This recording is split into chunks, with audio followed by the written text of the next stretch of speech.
Late 80s का Japan दुनिया का सबसे ब्रांड ऑब्सेस्ड कंट्री, इतना ऑब्सेस्ड कि एक टाइम पे लुई विटॉन की दुनिया भर की लगभग आधी सेल्स सिर्फ जापान से आती थी। आधी एक अकेले कंट्री से।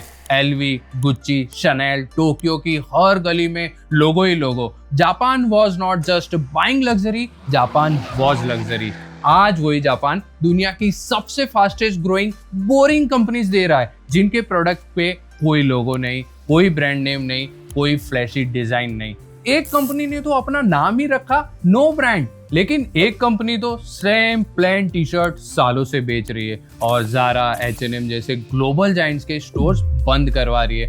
और इन बोरिंग फैशन कंपनीज के ओनर आज जापान के सबसे रिचेस्ट इंसान है। इनफैक्ट इस जापानीज कल्चर के चाइनीज कॉपी कैट्स ने वर्ल्ड वाइड $1 बिलियन एम्पायर खड़े कर दिए। तो दुनिया के सबसे बड़े लग्जरी एडिक्ट्स, दुनिया के सबसे बड़े लग्जरी रिजेक्टर्स कैसे बन गए? और सबसे अनकंफर्टेबल सवाल, तुम्हारी वार्डरोब भी धीरे धीरे उनकी तरह क्यों दिखने लगी है? देखो, तुमने रिसेंटली एक 990 की प्लेन टी शर्ट खरीदी, नो लोगो, नो प्रिंट, और तुम जेन्युइनली खुश भी हो, अपग्रेडेड भी फील हो रहा है। और अलमारी में पड़ी 2500 की ब्रांडेड टी शर्ट, चेस्ट पे लोगो है, स्टेटमेंट प्रिंट है, लेकिन उसे हाथ लगाने का मन नहीं करता।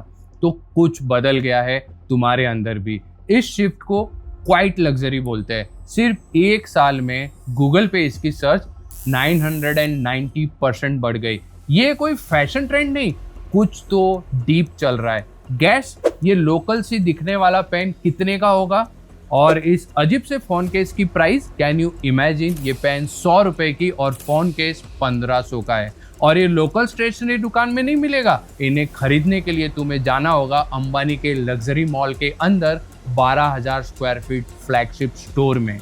पूरा स्टोर ऐसे ही ऑर्डिनरी लुकिंग, लोगो फ्री, ब्रांड फ्री प्रोडक्ट से भरा पड़ा है। मुजी, पूरा नाम मुजीरुशी रोइन, जिसमें मू मीन्स नो, जुरुशी ब्रांड, रो क्वालिटी और हिन मीन्स गुड्स, मतलब literally no brand quality goods. इनके प्रोडक्ट तुम्हें मैं प्रीमियम हूँ वाली फीलिंग नहीं देंगे, फिर भी लोग प्रीमियम प्राइस देते हैं। कोई लोगो नहीं, फिर भी लग्जरी मॉल में जगह है। क्यों? देखो, जापानीज डिजाइन फिलॉसफी में ना एक वर्ड है माँ, खाली जगह, एम्प्टी नहीं, ओपन वाली, वो स्पेस जहां तुम्हारी अपनी स्टोरी आ सके। मुझी ने प्रोडक्ट्स कोई स्टोरी प्रिंट नहीं करता, क्योंकि वो चाहते हैं तुम अपनी खुद की स्टोरी रखो। लेकिन मुझी अकेला नहीं है इस गेम में। ये देखो, ये सेम प्लेन टी शर्ट एक कंपनी सालों से बेच रही है। पूरी कंपनी बोरिंग बेसिक्स बेचने के लिए वर्ल्ड वाइड फेमस भी है। यूनिक्लो, $100 बिलियन का ग्लोबल एम्पायर। अगर मुजी का मंत्र है जो जरूरी नहीं वो हटाओ, तो यूनिक्लो का मंत्र है जो रह गया उसे परफेक्ट करो। इसे कहते हैं मोनोजुक्री। एक चीज को तब तक सुधारो जब तक फ्लॉलेस ना हो जाए। एक एग्जांपल, इन्हें एक सिंपल सा थर्मल बनाना था, 10,000 प्रोटोटाइप बने, डिजायर्ड फैब्रिक फिर भी नहीं मिली। तब यूनिक्लो ने एक एरोस्पेस कंपनी को कॉल किया, टोरे इंडस्ट्रीज, वो कंपनी जो बोइंग, एयरबस, स्पेसएक्स के कमर्शियल एयरक्राफ्ट के लिए कंपोजिट मटेरियल बनाती है, जाक्सा के रॉकेट्स के लिए मटेरियल बनाती है, स्पेस ग्रेड इंजीनियरिंग। यूनिक्लो ने उन्हें बोला, हमारे जैकेट्स के लिए कुछ बनाओ। वो हीट टेक थर्मल आज यूनिक्लो का बेस्ट सेलिंग प्रोडक्ट है। ये स्लो, बोरिंग, लोगोलेस कंपनी दुनिया की सेकेंड लार्जेस्ट अपैरल रिटेलर है। ज़ारा के बाद H&M से बड़ा इसका फाउंडर तडाशी यनानी जापान का सबसे अमीर इंसान। फैशन इंडस्ट्री का एक गोल्डन रूल है, स्पीड जीतेगी। जितना ज्यादा ट्रेंड उतना ज्यादा रिवेन्यू, जितनी ज्यादा वैरायटी उतना ज्यादा मार्केट शेयर। मुजी ने ये रूल तोड़ दिया, यूनिक्लो ने भी तोड़ दिया, और ये एंटी फैशन कंपनीज आज वर्ल्ड्स बिगेस्ट फैशन जायंट्स को हिला के रख दिया है। बट वेट, जापान तो वो कंट्री थी जहां एलवी के बाहर क्यूज लगते थे, सब कुछ ट्रेंड पे चलता था। तब बेसिक्स पे $1 बिलियन बैट लगाने का इंसाइट कहां से मिला? किसी ट्रेडिशनल बिजनेस एजुकेशन या केस स्टडी में तो मिलता नहीं। रियल मार्केट में जाके, रियल कंज्यूमर को ऑब्जर्व करके, रियल डिसीजन फेस करके प्रैक्टिकली बिजनेस सीखना होता है। और इसी सोच को बदल रहा है स्केलर स्कूल ऑफ बिजनेस। ये बेंगलुरु में एक 18 मंथ्स फुल टाइम प्रोग्राम है जो बिजनेस और एआई दोनों को साथ लेकर चलता है। इसे डिजाइन किया है मैकेंजी और मेटा जैसे कंपनीज बिल्ड करने वाले इंडस्ट्री लीडर्स ने। यहाँ की फैकल्टी एक्चुअल इंडस्ट्री एक्सपर्ट्स है, जैसे प्रोडक्ट पढ़ाते हैं रेजरपे के प्रोडक्ट डायरेक्टर कनिष्क मेहता और मार्केटिंग पढ़ाते हैं एपिगामिया के एक्स सीएमओ। एक बात मुझे जेन्युइनली इंटरेस्टिंग लगी कि यहाँ सिर्फ थ्योरी नहीं होती। 3 महीने के अंदर जीरो एंटरप्रेन्योरशिप बैकग्राउंड वाले स्टूडेंट्स ने 10 रियल कंज्यूमर ब्रांड्स बिल्ड करे, मार्केट रिसर्च करी, ये समझा कि एक कस्टमर को क्या चाहिए एंड मॉल एक्टिवेशन में 15 लाख से ज्यादा रिवेन्यू जनरेट किया। इनके हसल प्रोग्राम में स्टूडेंट्स कैंपस में रियल वर्ल्ड बिजनेस बनाने के लिए वीसी से फंडिंग लेते हैं। इस साल 8 टीम में से 6 को वीसी से कैंपस में ही एक्चुअल प्री सीड फंडिंग मिली है। इनके फर्स्ट बैच के students already Blinkit, Urban Company, the whole truth जैसे कंपनीज में प्लेस्ड है। इनके थर्ड बैच के लिए एप्लीकेशन ओपन है एंड प्रोग्राम 18 सितंबर से स्टार्ट हो रहा है। अगर आप बिजनेस और एआई के इंटरसेक्शन पर एमबीए एक्सप्लोर करना चाहते हैं तो लिंक डिस्क्रिप्शन में and pinned comments में। Now here is how Japanese companies got this philosophy। 29 December 1989 Japan की वो इकोनॉमी जो सिर्फ 10 साल में अमेरिका को ओवरटेक करने वाली थी, एक ही दिन में कोलैप्स हो गई। कंपनीज डूबने लगी, रियल एस्टेट वैल्यूलेस हो गया, अनएम्प्लॉयमेंट बढ़ा और फिर आया सबसे स्ट्रेंज इकोनॉमिक फेनोमेना, डिफ्लेशन। चीजें सस्ती हो रही है लेकिन लोग खरीद नहीं रहे। क्यों? क्योंकि एक थॉट ने पूरे जापान को जाम कर दिया था, अगर कल ये चीज और सस्ती मिलेगी तो आज क्यों खरीदे। पूरा कंट्री वेट कर रहा था एक डिकेड तक। इस क्रैश के दौरान जो बच्चे बड़े हो रहे थे उन्हें बाद में सटोरी जनरेशन कहा गया। सटोरी जापानीज बुद्धिज्म में इसका मतलब है अवेकनिंग। इन बच्चों ने अपनी आंखों से देखा था पापा की एलवी वॉलेट, माँ का शनेल बैग, वो गुच्ची का शूज जिन पे ईएमआईज भरी थी, सब एक दिन में सिर्फ चीजें बन गई। स्टेटस नहीं, सिर्फ चीजें। वो सटोरी जनरेशन बड़ी हुई एक कन्विक्शन के साथ, जो तुम पहनते हो वो तुम नहीं हो, तुम हो। इनके लिए बोरिंग एस्थेटिक हो गया। यहाँ तक तो ये जापान की इंटरनल स्टोरी थी। फिर 2015 आया, इंस्टाग्राम खोला, minimal desk setup trending, Pinterest पे clean aesthetic boards blow up हो रहे, beige on white colour palette, logo free everything. लोग अपनी पूरी पर्सनैलिटी एक एस्थेटिक में कंप्रेस कर रहे थे और इस एस्थेटिक का हर रेफरेंस पॉइंट जापानीज था। मुजी की सेल्फ, यूनिक्लो का प्लेन टी, लोग काफी एफर्ट लगा रहे थे अपने आप को एफर्टलेस दिखाने के लिए। जापान ने ये दुनिया के लिए डिजाइन नहीं किया था। जापान में तो ये 40 साल से नॉर्मल था, क्रैश के बाद से। इंस्टाग्राम ने सिर्फ एक काम किया, इसे एस्पिरेशनल बना दिया और इस एक काम से हर जापानीज ब्रांड को फ्री ग्लोबल मार्केटिंग मिल गई बिना एक पैसा खर्चे। जनवरी 2024 ब्रांड फिनेंस का ग्लोबल शॉप पावर इंडेक्स आया। Product and brand the world loves category में नंबर 1 जापान। कोरिया नहीं, अमेरिका नहीं, इटली नहीं, जापान। वाबी शाबी, जापानीज एस्थेटिक का कोर प्रिंसिपल। एक क्रैक बोल जो रिपेयर किया गया गोल्ड से, वो बोल आज ज्यादा वैल्यूएबल है क्योंकि उसकी हिस्ट्री दिखती है। वेस्टर्न फैशन कहती है लोगों से अपनी स्टोरी बनाओ। वाबी शाबी कहता है तुम्हारी स्टोरी ऑलरेडी तुम्हारे अंदर है, कपड़ों का कोई रोल नहीं। ये फिलॉसफी अब बिजनेस में कन्वर्ट हो रही है और नंबर्स देखो। फास्ट रिटेलिंग, यूनिक्लो की पेरेंट कंपनी, रेवेन्यू $22 बिलियन और ग्रोथ कहाँ से? Everywhere simultaneously. नॉर्थ अमेरिका में 25%, यूरोप में 33%, साउथ एशिया में +15% और इंडिया अक्टूबर 2019 में पहला स्टोर दिल्ली एम्बियंस मॉल में 3 साल के अंदर प्रॉफिटेबल। सिर्फ 17 स्टोर्स है आज, ना अमेजोन पे, ना फ्लिपकार्ट पे, ना मिंत्रा पे बेचते। रेवेन्यू 1100 करोड़ प्लस 60% ग्रोथ हर साल।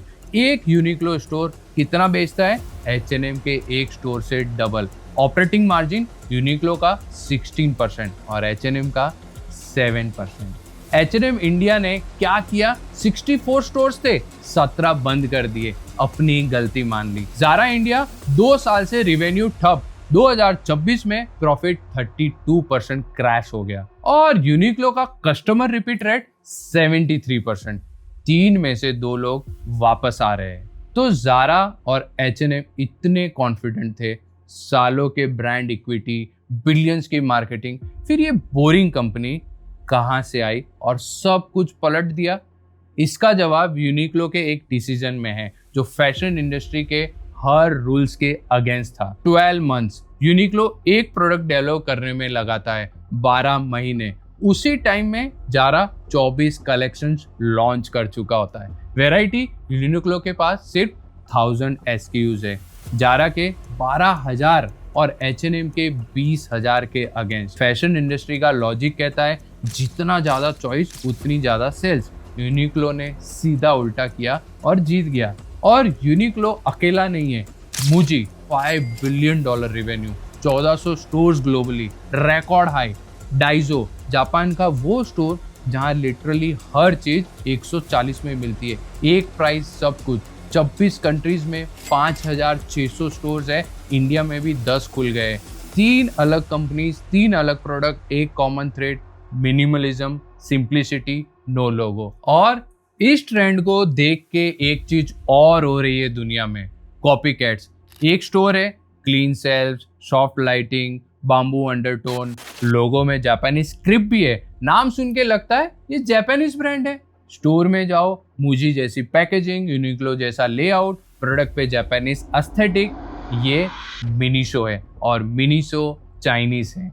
जापानीज आइडेंटिटी, चाइनीज ऑपरेशन, ये रेपुटेशन चुरा के मिनीशो ने ग्लोबली 8500 स्टोर्स खड़े कर दिए हैं। इंडिया में अकेले 200 स्टोर्स। इंडिया उनके टॉप 5 मार्केट में से एक है। और मिनीशो अकेली नहीं, Mumuso, Jimmy walk, Korean Japanese hybrid नाम वाले ब्रांड्स एक पूरा इकोसिस्टम खड़ा कर गए। चाइनीज कंपनीज जो जापानीज आइडेंटिटी फेक करके सेल करती है। एक कॉन्टरफेट इंडस्ट्री खड़ी हो गई है, प्रोडक्ट की नहीं, परसेप्शन की, जापानीज परसेप्शन की। सोचने वाली बात है, जापान ने कुछ सीरियसली वैल्यूएबल बनाया है जो दूसरी कंट्रीज कॉपी कर रही है। सिर्फ कंपनीज नहीं, एक ऐसी साइकोलॉजी बनाई जिस पर पूरी दुनिया की फैशन इंडस्ट्री को जेलसी हो रही है। लेकिन ये साइकोलॉजी एग्जैक्टली काम करती कैसे? यूनिक्लो क्यों डिस्काउंट कभी नहीं देता और ज़ारा, H&M हर सीजन सेल पे सरवाइव करते हैं? देखो, फैशन इंडस्ट्री का सबसे बड़ा दुश्मन होता है डेड स्टॉक, अनसोल्ड स्टॉक। वो कपड़े जो वेयर हाउस में पड़ा रहा है क्योंकि ट्रेंड निकल गई। ये कैसे होता है? एक सीजन में रॉन्ग कलर चूज किया, या फिट फ्लॉप हो गई, या सिंपली ट्रेंड आने से पहले ही जा चुका है। अब पूरा वेयर हाउस अनसोल्ड माल से भरा हुआ है, एक ही रास्ता बचता है, clearance sale. 50% off, 70% off, and off season sale से मार्जिन क्रैश होती है। मार्जिन क्रैश होने से कैश फ्लो हिट होता है, कैश फ्लो हिट होने से इन्वेस्टर पैनिक करते हैं, इन्वेस्टर पैनिक से ब्रांड प्रेशर में आता है और अगले सीजन और रिस्की बैट्स लेता है, रिस्की बैट से और ज्यादा डैश स्टॉक। ये साइकिल रिपीट होते रहती है, ये डेथ स्पाइरल है। फॉरएवर 21 इसी स्पाइरल में डूब के खत्म हो गई। गैप ने डिकेड स्ट्रगल किया, H&M आज भी इसी लूप में है। यूनिक्लो के पास डैश स्टॉक होता ही नहीं, क्यों? 1000 SKUs बस। लो वैरायटी मतलब लो फेलियर, लो फेलियर मतलब क्लियरेंस की जरूरत नहीं, जरूरत नहीं मतलब मार्जिन स्टेबल, मार्जिन स्टेबल मतलब कंसिस्टेंट प्रॉफिटेबिलिटी। ये तो यूनिक्लो का बिजनेस इक्वेशन था, लेकिन तुम्हारा क्या? 1390 की प्लेन टी, कोई लोगो नहीं, कोई प्रिंट नहीं और दिमाग में एक ही थॉट, इतने में तो मैं 3 टी-शर्ट आ जाएगी। हम इंडियन सिर्फ क्वाइट लग्जरी है, इसलिए ज्यादा पैसा तो देंगे नहीं। So here comes the most important point of the whole video. एक normal trendy Zudio T shirt 500 से 800, राइट? देखो 2 महीने कूल लगती है, फिर colour fade, shape distort, fabric rough, maximum 20 बार पहनी। कॉस्ट पर वियर 25 से 40 रुपए। यूनिक्लो की plain T shirt 1390, colour stable, shape intact, 2-3 साल तक 200-300 वियर्स इजीली। अब कॉस्ट पर वियर कितना आया? 4 से 7 रुपए, ₹4 वर्सेज ₹25 पर वियर। यूनिक्लो की 1390 वाली टी शर्ट एक्चुअली जूडियो की 500 वाली से सस्ती है। And most important thing, comfort and clean fits जो यूनिक्लो के engineered and patterned fabric like heat tech for winter और एरिज्म फॉर समर से मिलती है, वो कहीं नहीं मिलती। और अब साइलेंटली एक साइकोलॉजिकल शिफ्ट हो रही है फैशन इंडस्ट्री ने जो अब तक नहीं पकड़ा। आज की जनरेशन लेस फ्लैशी दिखना चाहते हैं, more reliable, more in control feel करना चाहते हैं। फैशन इंडस्ट्री की पूरी आंखें एक ही डायरेक्शन में थी, trends, speed, next big thing, celebrity faces, viral campaign. किसी ने बोरिंग कस्टमर्स की तरफ देखा ही नहीं। यूनिक्लो ने देखा, मुजी ने देखा, डाइजो ने देखा, और उन्हीं इग्नोर कस्टमर्स से हजारों जापानीज ग्लोबल एम्पायर्स खड़े हो गए। यूनिक्लो क्लैरिटी देता है और क्लैरिटी कैओस में हमेशा जीतती है। तो एक सवाल जो शायद तुम्हारे लिए पर्सनल भी हो, अलमारी में जो फ्लैशी ब्रांडेड कपड़े पड़े हैं कब खरीदे थे और तुमने कब पहनने बंद कर दिए? और क्या तुम boring, basic, quiet luxury unknowingly adapt कर चुके हो?